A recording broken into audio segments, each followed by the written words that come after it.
Dans la capsule ici, je vais te montrer comment tracer une fonction quadratique sous la forme factorisée seulement.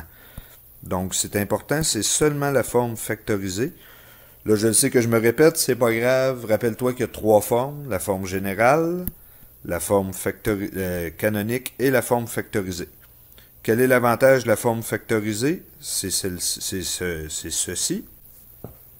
C'est que dans la forme factorisée, on a le x1 ici, a, parenthèse x moins x1, parenthèse x moins x2, et le x2 qui est juste là. Ben, ce sont les zéros. Donc, ça nous permet de tracer directement dans le graphique les deux zéros de la fonction. Et le a, encore une fois, va nous permettre de savoir si c'est positif que notre parabole va être orientée comme ceci. Si c'est négatif, notre parabole va être orientée comme ceci. Qu'est-ce que ça veut dire des zéros? Rapidement, là, regarde bien. C'est quand ma parabole est comme ça, orientée vers le bas comme ceci. Les zéros, c'est les deux points ici. Donc, je te donne deux exemples pour que tu comprennes bien. Donc, dans la forme factorisée, c'est qu'on va connaître les coordonnées des zéros. Donc, ça, c'est très important.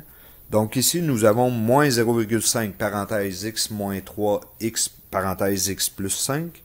Le premier zéro sera 3 et le deuxième zéro sera moins 5. Là, il faut que tu te rappelles que parce que ta formule, c'est x moins x1, ben, il faut changer les signes de nos zéros. Donc là, je peux tout de suite aller placer 3, moins 5.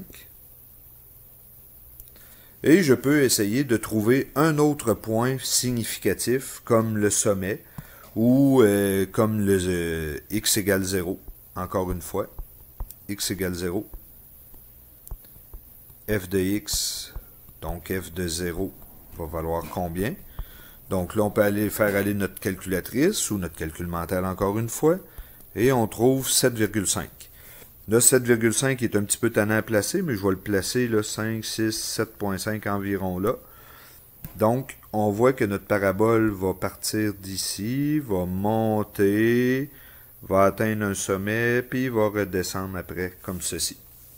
Donc, ça nous permet d'avoir une esquisse du dessin, comme toujours. Un deuxième exemple, pour être sûr. On a f de x égale 0,2, x moins 10, parenthèse x plus 20. Donc, le premier 0, il vaut 10. Le deuxième 0, il vaut moins 20.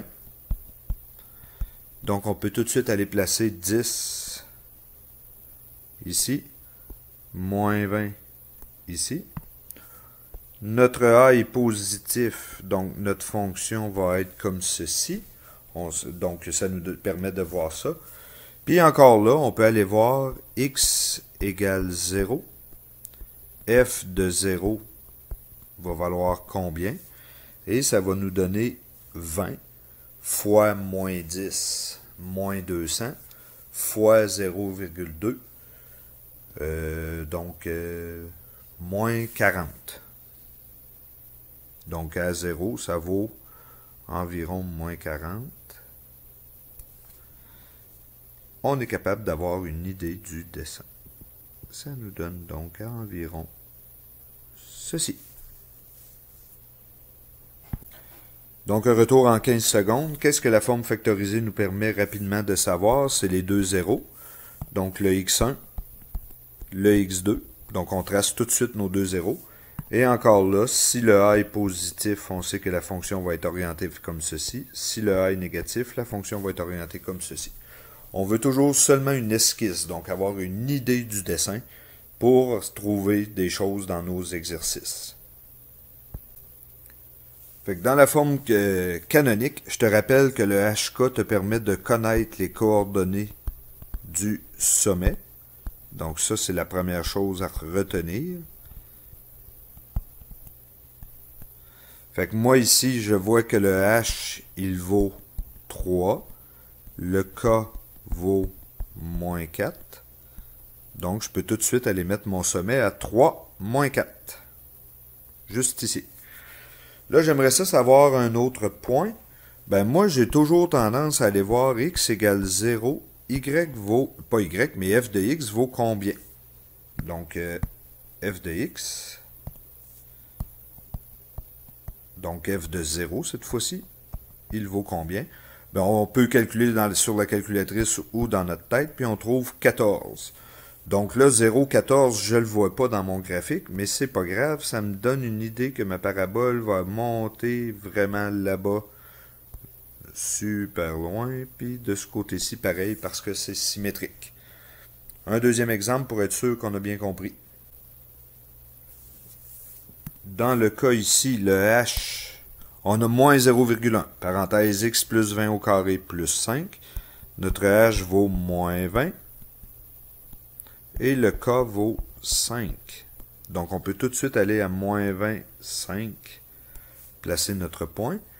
Et comme notre a est négatif, on sait que la parabole va être orientée vers le bas.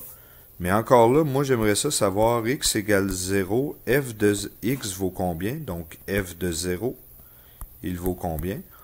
On peut pitonner sur notre calculatrice si on a de la misère ou le faire mentalement. On trouve moins 35.